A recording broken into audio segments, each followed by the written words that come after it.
Hola, espero que estén teniendo un buen día. Ahora les tenemos el test de neonatología 1, las estadísticas. Vamos a comentar un poco sobre estas preguntas. El análisis está bastante interesante. ¿Cuál ha sido la distribución de puntuaciones en este test? La distribución ha sido básicamente entre 30 a 35 puntos, ¿no? Entonces allí tenemos la mayor distribución de puntaje, como podemos ver. ¿Cuál ha sido la pregunta que ha tenido mayor tasa de aciertos? Es esta, sobre el signo de doble burbuja y el diagnóstico en este paciente, que es atresia duodenal.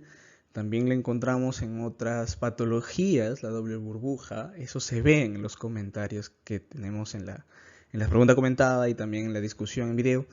Lo pueden ver.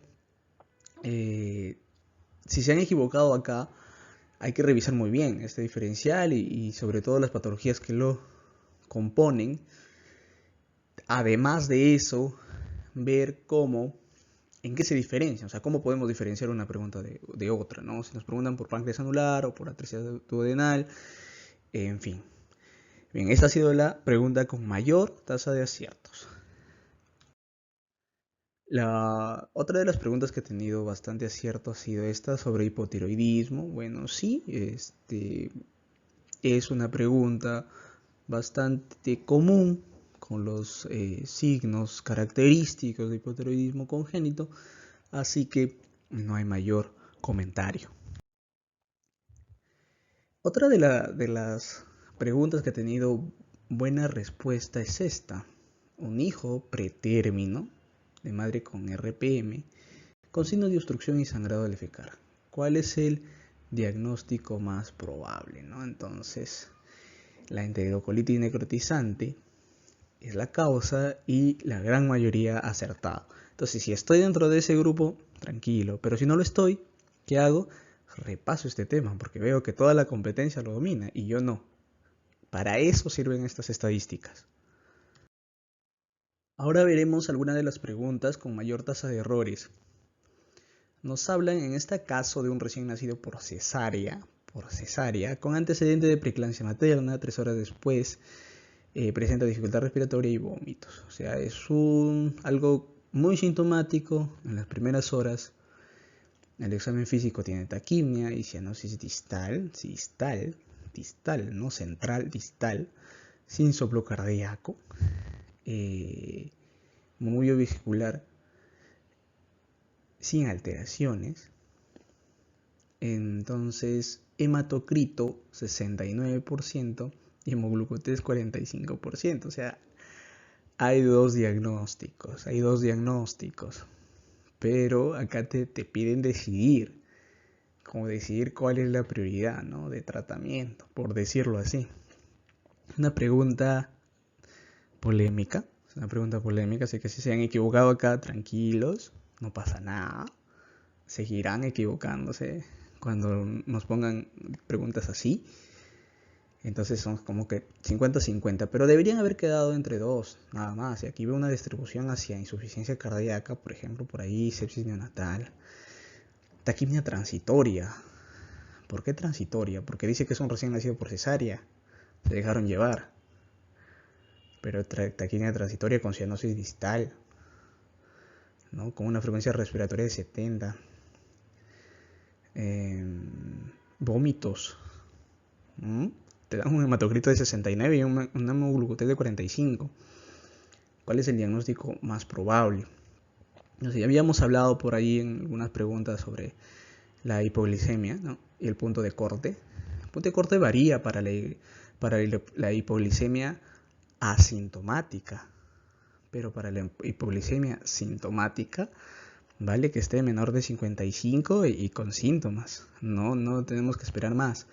¿Y cuáles son los síntomas de hipoglicemia? Pues bueno, puede presentar el paciente dificultad respiratoria, puede tener vómitos, ¿no? Puede tener vómitos. Bien, ahora, este paciente nos presenta dos cosas. Sí tiene también policitemia, pero te dice policitemia sintomática. Entonces habría que revisar, no es objeto de esta discusión, pero habría que revisar cuáles son los síntomas de policitemia. Y por ahí que se van a cruzar, lo van a ver. Entonces aquí debían haber afinado entre dos preguntas, entre dos alternativas, policitemia sintomática y polisemia sintomática. En aquel entonces la clave de CONAREME fue polisemia sintomática, ¿sí? Si no me equivoco. Si me equivoco por ahí envíenme un mensaje. Pero ese es el dato que tengo a la mano. Y habría que ver este tema, ¿no? Entonces, cuando tenemos preguntas así, hay algunas técnicas que se pueden utilizar, decir para cuál va más, para cuál va menos. Entonces, yo ¿qué les sugiero acá? Hagan una lista de síntomas de la hipoglicemia sintomática, una lista de síntomas de la policitemia sintomática y vean de qué hay más en esta pregunta, sí, matemáticamente. Y probablemente se den cuenta que esta pregunta tira más para una hipoglicemia sintomática. 3 horas después se inicia el trastorno en el paciente, hay dificultad respiratoria, hay vómitos, entonces no hay soplo cardíaco.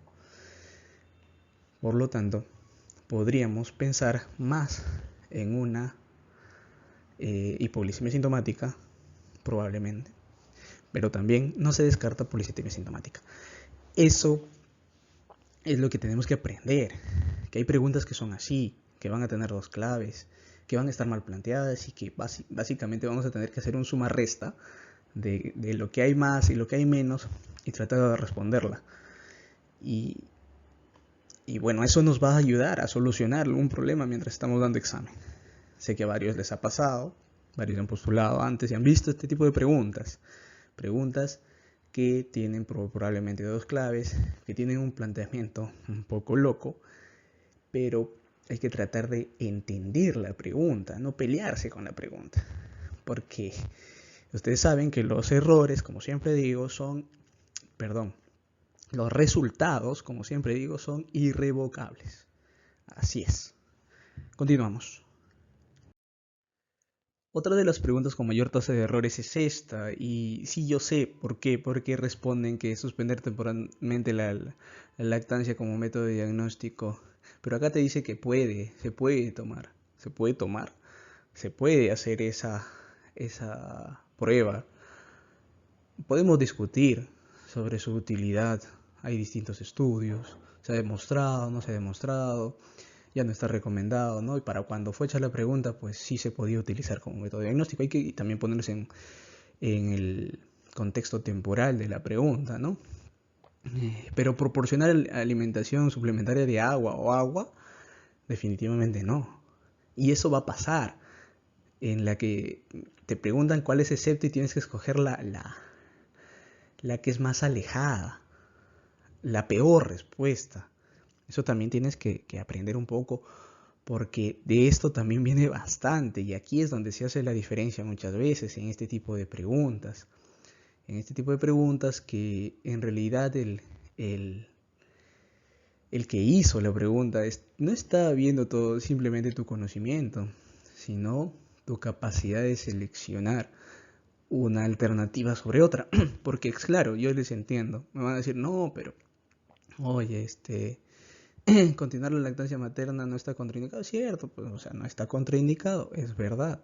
Se puede continuar, se puede suspender temporalmente, se puede, ¿no? Pero ¿cuál es lo peor acá?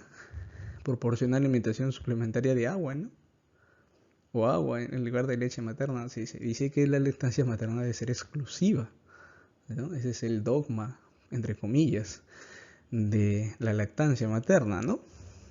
Eh, bueno, estamos resolviendo preguntas, acuérdense, preguntas muchas veces alejadas de estrictamente la realidad. Hay que aprender a enfrentarnos a las preguntas, porque eso es lo que va a venir en el examen, preguntas, no pacientes reales, sino modelos, y es una competencia donde hay que sacar toda la ventaja que se pueda. Bien, otra pregunta con mayor tasa de errores es esta, ¿no?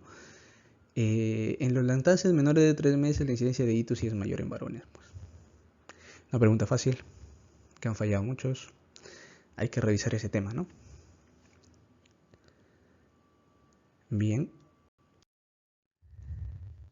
Y finalmente, pues la pregunta polémica de la hipoglicemia neonatal, ¿no? Es una pregunta polémica que la estamos resolviendo ya de manera individual, la estamos resolviendo aparte.